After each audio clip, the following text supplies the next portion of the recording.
Hello. Oh. We're back. What? You can't start a podcast like that. Come on. You said you were going to sing Whitney Houston. No. I didn't start with the... That was good. Was it? Yeah. No. It's better than yours. Yeah. No, I couldn't that's start with the fine. usual rah today. It's a sensitive topic, you know. We're talking about muscle soreness. And rah is the sound you make when you tear your muscles. I thought you were going to bring us in with Whitney because it was just Valentine's Day. So Oh, no. no, all right. Topical. Very topical. Today's topic. Get straight into it. How to reduce muscle soreness. Yeah. Another question we get heaps. Yep. Yep. Hal, you've experienced muscle soreness before? Never. Never. See? Ross is 44. He 144. He experiences it a lot, and something you tend to experience a bit more as you get a bit older. I think everyone experiences muscle soreness. If you don't experience some sort of soreness, I don't think you're training hard enough at some point. And it's not a bad thing, muscle soreness. What is muscle soreness? Do you know what makes you feel sore? DOMS. DOMS. But what are DOMS? Tell us. Well, so basically... Delayed onset muscle soreness. Correct, yeah. But, what is it? Why are you sore? Basically, it's a failure of your muscles to contract properly, right? Because they're still recovering from your last exercise. And, you might think muscle contraction is just about lifting weights, but it has to do with, maintaining your posture and everything like that. So, the day after a heavy session or the day or 2 or 3 after a heavy session, you might be feeling sore. It's just, failure in muscle contraction. Why does it take a couple of days? Because, and another question I have is, some workouts you think, oh, I've just gone in there, sort of gone through the motions. I've had plenty of workouts like that. And then 2 days later, I'm the sorest I've ever been. And then some training sessions, you can go in and smash yourself and then you're barely sore. Yeah. Well, it depends on, the workout, right? The exercise and the stress that you've put onto your body. So, something with a much higher volume or intensity might give you a much more soreness because the adaptation to that is a lot higher, right? So, a principle to remember is SAD principle, right? I'm always sad. Yeah, I know. So this one will be easy for you to remember. Sad Hal, they call you. Used to be Shallow Hal, now it's Sad Hal. Yeah, soon to be happy Hal, hopefully. I still prefer. Let's not get carried away. Yeah. So basically, specific adaptations to demands, right? So basically, when you train, right, you're imposing the stress upon your body, right? And when you after this training, you're gonna experience a dip in performance, right, while your muscles are still recovering.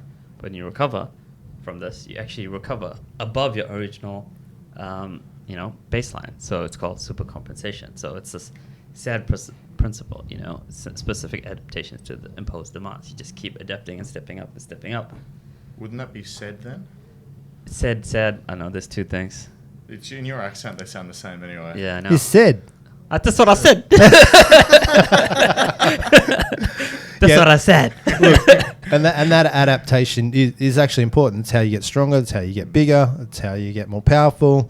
And you want to create that stress so that your body does have that adaptation process. Exactly. But soreness is a result of that, right?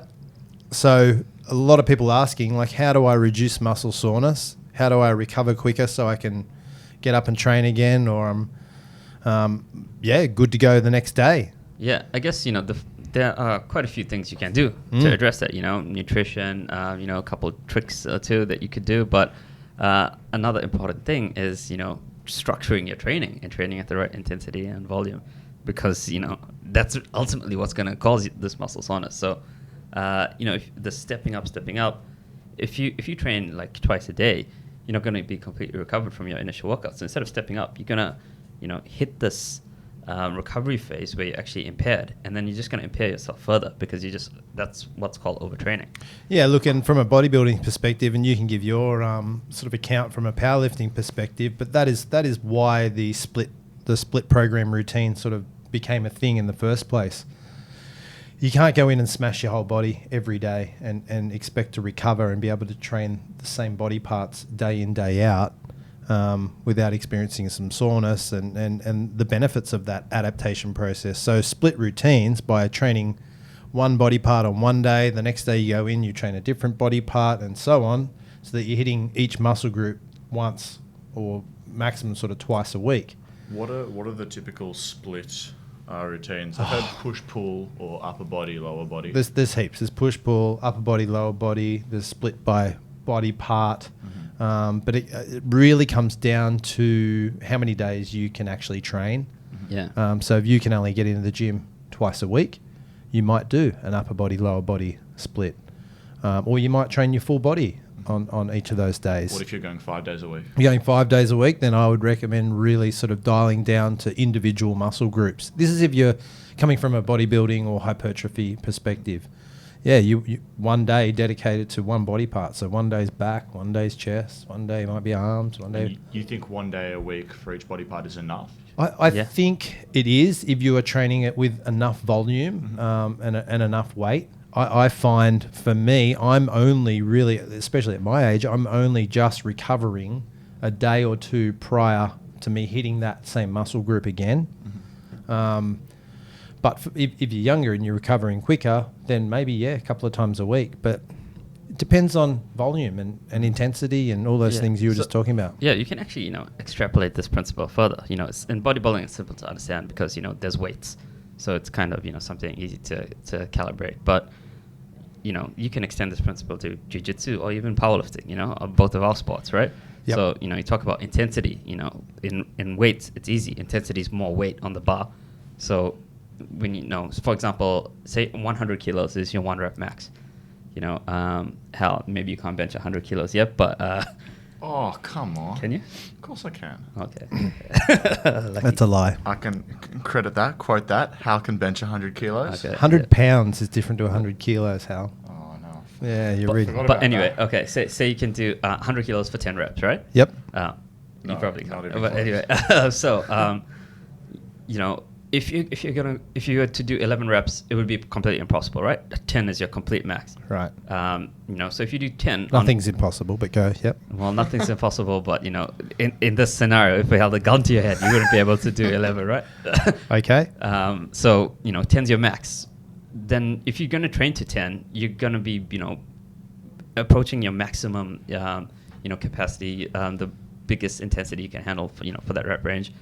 You're going to be sore for the whole week, basically. You're not going to be if you do that on Monday, you're probably not going to be able to bench again until, say, a Thursday, right? You could bench again, but just not to that same level. Exactly. You won't get the same amount of reps. You won't get the same weight. Yeah, because you're sore and you're still having this failure in muscle contraction, so you're not getting the same level. A well-structured program would hit bench again in that week. When you're more appropriately recovered, right? Now, say you do that, right, and you can only bench 100 kilos, say twice a week, 10 times, right? So you've done 20 reps of 100 kilos in that week. Another example, right? Say you don't approach your maximum, right? You train in the 5 rep range, right? So you're only doing 5 reps of 100 kilos. Mm-hmm. So you're not fully fatiguing yourself. Exactly. So maybe you could do three sets of that, right? But you're doing say 3 sets of 3, 3 sets of 5, right? And it's probably not going to get you as tired as this 10 set of 1, right? So would you recommend training like that if you are going to train the same body part more than once a week? Yeah, definitely. But so you're not going to failure every time you train that. So say you train chest on a Monday and then again on a Friday. Yeah, I never train to failure, never ever. Right. But so is unless that it's like an arm day that I'm trying to just finish off, whatever. But If it's a Saturday. And so you're going that's out. so you can hit that same muscle group again in a few days' time at the same intensity, the same weight. yeah, but the reason why is important, right? So the person that's doing this 5 reps for 3 sets, they've done it.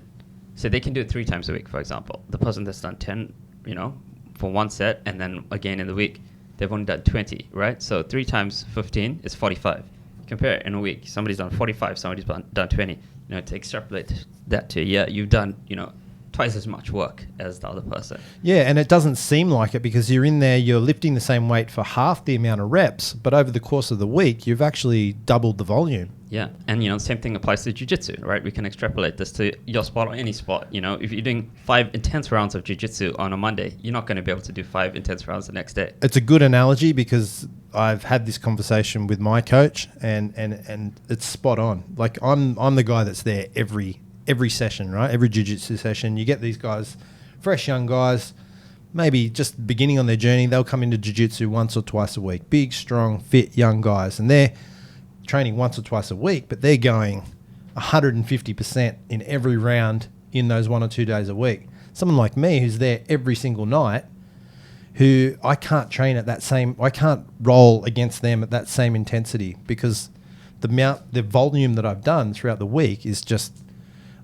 I've had so many more rolls than these guys that are coming in fresh. So you carry that throughout. Like, you've done, the hours more that you've done is days more in the gym. It's weeks more in the gym, compared to somebody that's, just going for this intensity. And for young guys, it's hard, it's hard to dampen your expectations when you want to, push it. But, training smart, you're training wise. You're not going to push it in every training session. Yeah. And push it when you want to compete, Yeah, and one way is not better than the other. It is that's where periodization comes into it. So you need to do different phases within your training, where you might be going to failure for a period of training each muscle part once a week, and going to failure for that 4-week block or whatever, 6-week block. And then you can go back to half the volume, but you're training twice a week. So there's different principles that you can employ that. Yeah, exactly. And, even this can be applied to basketball as well. It's easy. Minutes. It's, you see it all the time. Players getting strategically rested, minutes limited. Load management. Yeah, load management. Shout out to Kawhi. Yep. It can basically be applied to any sport. Does he listen? He's been criticised for having a lot of load management. Yeah, especially he takes too much time off. Highly televised games when lots of people are paying lots of money to watch him sit on the bench and do nothing. Right. I like him though. But when it comes to the playoffs, he's playing every minute. He's there. Yeah, he's one of those guys. They're peaking for the playoffs, right? Exactly. And you don't know what goes on behind the scenes. Like, a lot of those guys are probably nursing like little niggling injuries, and so you just don't know. And they want them in prime shape for the playoffs for sure. Yeah, 100%. Yeah, so understanding this principle of why your muscles are getting sore is important. Because you're going to get less soreness from this lower intensity. Yeah, look, most people listening, they're probably lifting weights. There probably are a few different people from different sports. So what is actually happening when you're lifting weights? I know you're actually damaging your muscle, right? Yeah, so a few things happen. These you're getting neuromuscular adaptations. You're causing these micro tears into your muscle, and you're also causing these metabolic changes that happen within your muscles as well. Right. And it's not just sort of muscle soreness. The other things have to be taken into account, like the strain on your central nervous system as well. Yeah, so muscle fatigue, that's called peripheral fatigue. Central fatigue is when it's actually your nervous system, and usually it's a combination of both. Some people say my nervous system is fried sometimes, but sometimes it might just be your muscles are fried. Yeah. Sometimes you think your muscles are fried, but it could be just your nervous system. So how do you know? Well, it's not something you can easily measure, but they've done experiments and different exercises to create different forms of fatigue, and there's also cumulative fatigue that if you can sometimes you just got to take a break. Yeah, and look, that's hard when you're a young guy. You're keen, you love going to the gym. Mentally, it is actually harder to take a break from the gym than it is to go to the gym. Like you might be bored on a day and you're just itching to get to the gym, but it might be your day off. So I think recovery, and that's something I've only starting to learn really now in my 40s, is how important recovery is. Yeah. And how to manage that muscle soreness and how to manage the volume. Yeah. And, that's the first step to, preventing muscle soreness, is managing and planning your training correctly. That's right. The next step is, once you're sore, what can you do about it? Yeah, look, there's heaps of things. I've jotted down a few things. There's massage, there's ice baths, there's sauna, there's stretching, there's nutrition. A lot of talk around CBD lately. So maybe we break down each of those things and just, I don't know. Okay. Ice bath's a bit of a controversial topic. It is. Some people think it's just the placebo effect of getting into an ice bath. Right? This said principle before, this adaptation, it's called a hormetic response, right? You want the stress on your body because you're going to, recover from the stress. Some people say things like ice baths, definitely things like antioxidants, they actually help your soreness by blunting this response. But, the consequence of that is, you're not getting the super compensation, the recovery, what you're actually after. You're making the soreness easier without actually at the compromise of your recovery to progress. Yeah, you're basically blunting that compensation process by having an ice bath. You might be, you might be sort of relieving that muscle. Oh, you're not really. I don't reckon ice baths really work straight after training. I've done it. Yeah, but sometimes when you don't really need that super compensation approach. Ice baths do help with the immediate soreness. You jump into an ice bath, they can help. Yeah. They might blunt the adaptation response, but after a game, after a final, who cares? You just wanna.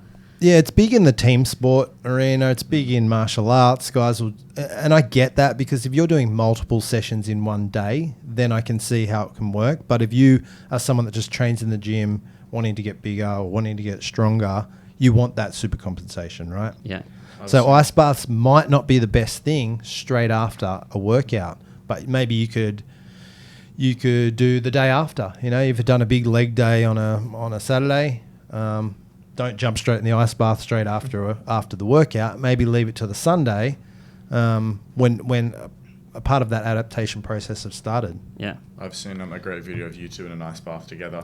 We did at a fitness expo last year. We jumped into that wasn't even an ice bath. That was just ice. Yeah. There was no water. Yeah. That was pretty cold. That was you went full zen in that ice bath. Yeah, you did too. You looked like you were pretty uncomfortable. I was ready to hop out. Old mate had to talk me down. I was just like, oh yeah, New Zealand summer.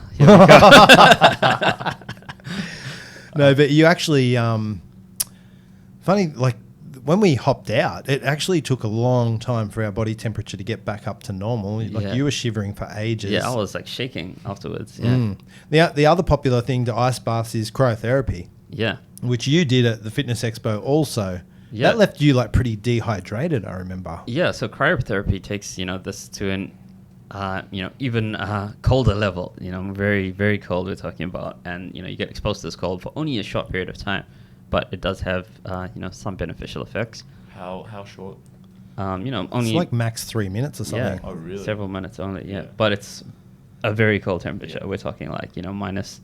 I think it was like minus 20 or something. Wow. When in there. Or maybe even more. Like I think it was 70, more than that. Yeah. But yeah, it was super cold. But it actually causes you to dehydrate a bit because, you evaporate a bit of your skin.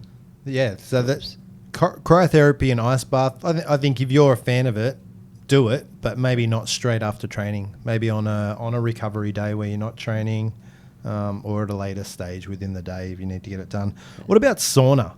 I love sauna. Me too. Not so much for reducing muscle soreness. It's relaxing. Yeah, I find it it does sort of relax the muscle tissue, and I just like it to get a good sweat on and for health benefits. I love it as well, and there's heaps of benefits for sauna, and some say it doesn't even blunt your hormetic response. It's actually a good thing to do after training sometimes. My favorite part of the sauna is my favorite benefit. Hanging out with all the naked men in there? Oh, second to that. Okay. It's good for a hangover. Well, I don't know. We wouldn't recommend a sauna when you're severely dehydrated. Yeah, that's literally the worst thing you can do. Yeah. I disagree. If you're drinking water the whole time. Yeah. If you stay well hydrated, it's good. But what you're getting? What, heat shock proteins? Heat shock protein, all this other beneficial, hormonal responses that you get from a sauna. So sauna, you can do that after a workout. Yeah, and I actually miss it because due to COVID, the sauna in my gym has been shut down. Oh, well, you should ask for a reduction in gym membership fees. Yeah. I'm a big fan of the sauna. Before COVID, I was sort of getting in there 2 to 3 times a week, and after training sessions is ideal time. Yeah, so like the principle behind saunas and ice baths is constricting or expanding your blood vessel, right? Because the thing about muscle soreness is that you have all this waste products like lactic acid and all these other byproducts of muscle contraction and fatigue in your muscles, right? So the idea is with the ice bath it contracts it, and then this release kind of helps to get rid of some of the waste products. With the sauna, more blood flow kind of helps to pump that out. Latest kind of thinking is, maybe a combination of the two, ice and hot therapy. So, jumping from an ice bath into like a hot shower and back into the ice bath and then back into a hot shower, this expanding and contraction actually creates a bit of a pump out of, your muscles and dumps this, That's interesting. Yeah, this bad stuff out. Get the bad stuff out and deliver the new nutrients in for recovery. Yeah, and I've actually, tried these other boots. They're called Normatec recovery boots, right? You put them on, and they have like a wave, almost like a massage that kind of increases the blood flow to your legs and pumps out some of the juices. Nice. And while we're talking about massage, I was going to say it like you then, massage. Massage, yeah. Massage. What do you say, massage? Massage. Massage. Massage. I don't know what I say. How do now. you say it? Yeah, but probably massage, actually. I don't know why. I say massage. Do you get massages for recovery, or is just just because I love it. Yeah. I find massage can improve muscle soreness. Depending on what type of massage you get. If you're getting like a full deep tissue, Yeah. no, I'm not going there, Hal. If you get full deep tissue, It might actually make you more sore. it might actually make you more sore and prevent you from getting back in the gym as quick as you'd like to. Yeah. Because I have had a massage and then in the morning and then gone and trained that night and struggled.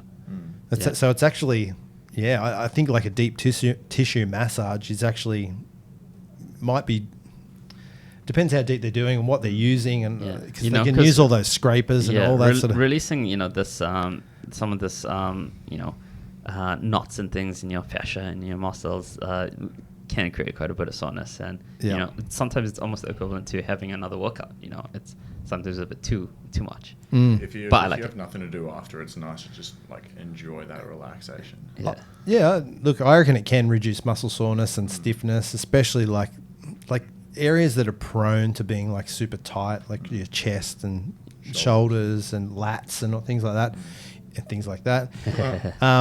As long as you're not getting too deep tissue massage, I think it's good for recovery. What about all these self-massage guns, like your Theraguns and your Hypervolts? And you've got one.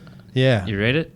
I rate it for getting into like sore spots. It's quite rare that I'll like give my whole leg a massage or get in and just massage my whole chest. I probably should. Yeah. I use it more as a sort of an injury management thing or a warm-up before a workout. I'll actually just sort of hammer away on that actual muscle group.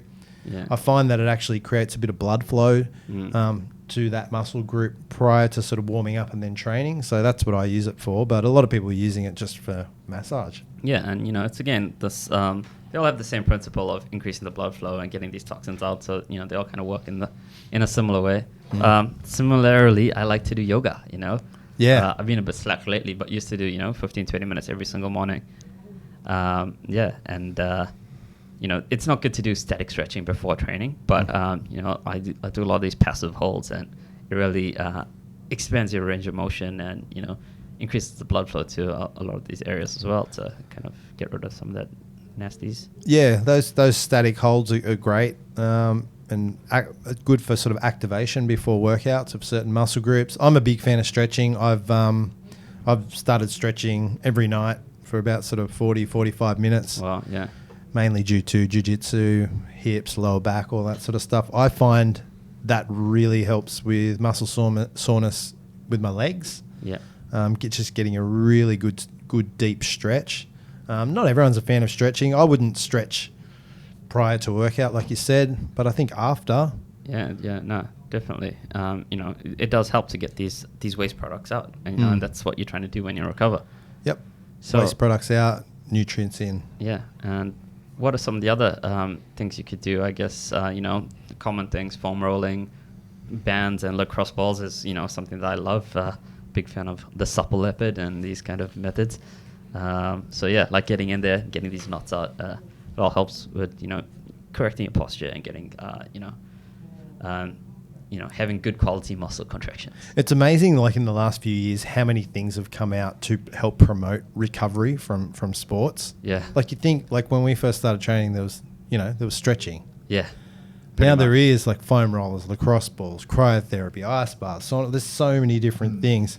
And I guess probably the thing that has the most impact on recovery is nutrition. Yeah.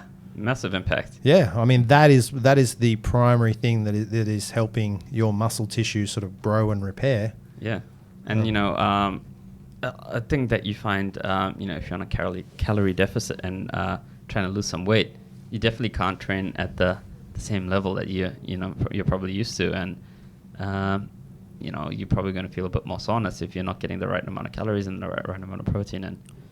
Yeah, if you want to truly sort of maximize recovery, you want to be eating enough calories and definitely enough protein.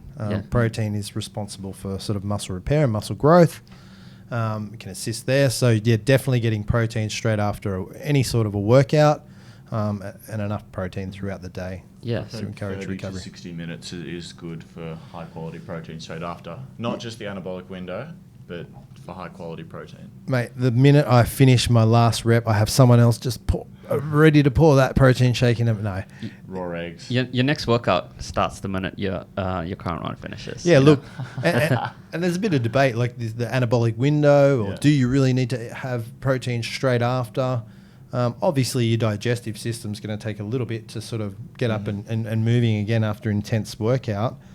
But yeah, aim within the hour to 90 minutes, getting some sort of easily digestible, fast digesting protein. That's why whey protein is so popular post-workout, as opposed to some sort of meat product or something that's going to take a little bit longer to digest. The quicker you can start that recovery process, the better. Yeah. But it doesn't have to be the minute you drop the weight, you're downing a protein shake. I think a lot of people just do it then because, they're not distracted doing anything else. I finish my workout, I'll have my shake, I'll get on with my day. True. Yeah, exactly. And, what protein does is triggers muscle protein synthesis, right? Also known as muscle growth. But, you've got these micro tears that you're causing when you're training, and it's going to, cause some recovery from that.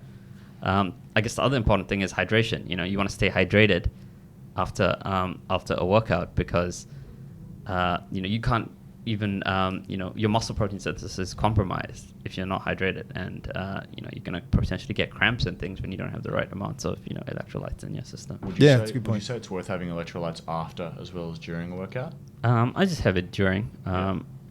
I guess a rule of thumb is if you weigh yourself before a workout and after a workout, you can see how much water you lost. And they say to drink about 1.5 times that weight loss in water.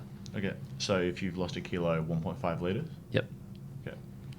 Jeez, I lose about 4 kilos in a jiu-jitsu session. Wow. Be drinking plenty of water. Wow. Yeah, it's crazy. The amount of sweat. Anyway, some really good recovery techniques there, and try all of them and try and incorporate all of them when you can. Yeah. I do. I try and incorporate all of those things that we just spoke about. Any other questions, Hal, when it comes to muscle recovery? Do you have any favourite supplements? Whey protein straight after. A lot of people are using CBD now that it is now legal in Australia. Yeah. What are your thoughts on CBD? Pretty effective. As far as inflammation and muscle soreness and recovery? Yeah, exactly. And as long as you're getting the right dosage. yeah, so complicated topic, but yeah, I think it's pretty effective, and a lot of athletes are using it. It's no longer on the WADA banned list when it comes to in competition, so you're allowed to use it outside of competition. Interesting. Yeah, That could be its own topic even. I think it should be. maybe in the future. Yeah, but there's a few other things we didn't really talk about when it comes to recovery. Protecting your joints is important as well. So you've got to take care of your joints. Any heavy load or any impact, a lot of impact sports are gonna cause some damage to your joints. So you want to do. Sometimes you want to do things like plyometrics, and sometimes if you do cardio, it's also important to do low impact cardio like cycling and things where you're not banging on the ground a lot. Yep. So even hill sprints. Sometimes from sprinting you do get sore joints because the impact is so hard. So if you go up a hill, you're going, it's like you're never fully hitting the ground. Another thing, with plyometrics is, if you jump up onto a box, for example, you don't want to jump back down. Sometimes you just want to step back down because it's that impact, that constant impact. It might cause some joint soreness. Good point. If anyone wants to if we've missed anything that you guys are doing out there that you like for recovery, flick us a DM on Instagram or Facebook, or submit to podcast@musashi.com email. Don't forget to subscribe to us on YouTube. Yep. And you can find us on any audio platform. Leave a review and we'll send you out a free T-shirt. Anything else from you boys? You've got a Musashi quote. Oh, Make it quick. Okay. It's a really quick quote, this one. It is, "Moisture is the essence of wetness, and wetness is the essence of beauty." Oh, how do we relate that back to recovery and soreness? I guess, stay hydrated out there, everybody. Rehydration is important to muscle protein synthesis. That is not a Miyamoto Musashi quote. That is a quote by the famous Derek Zoolander. Oh. Got him. Damn it. Gotcha. The Musashi quote. Okay, the real quote. I can't believe you just fell for a Derek Zoolander quote. It is difficult. It is difficult to understand the universe if you only study one planet. Yeah.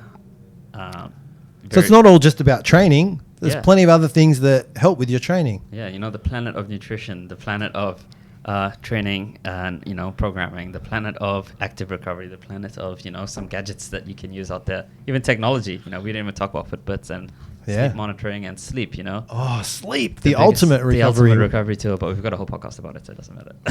We do. All right, that's enough for us for this week. You'll see us again in 2 weeks' time. And until then, Yep. Musashi out.